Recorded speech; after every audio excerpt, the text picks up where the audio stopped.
మరి ఇక మేడం కూడా ఏమంటది ఏంది ఏం కథ అనేది ఒకసారి ఇందాం. తల్లి ఏం పేరు నీ పేరు? పూర్ణిమ అండి. పూర్ణిమ అండి.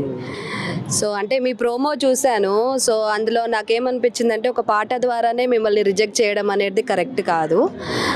యాక్చువల్గా మనం ఈ బిగ్ బాస్ షోని చూస్తున్నాము దాదాపు 8 episodes means 8 Bigg Boss shows మనం చూసాము. This is the 9th one ఇప్పుడు మనం చూసేది.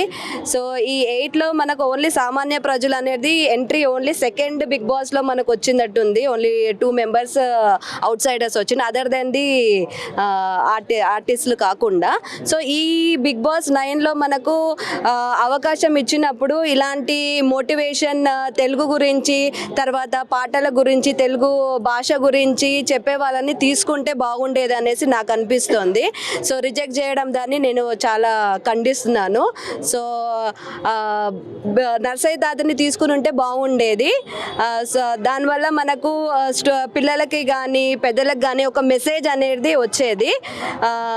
సో నేను బిగ్ బాస్ని ఖండిస్తున్నాను. ఇప్పుడు ఇంకో మాట ఏంటంటే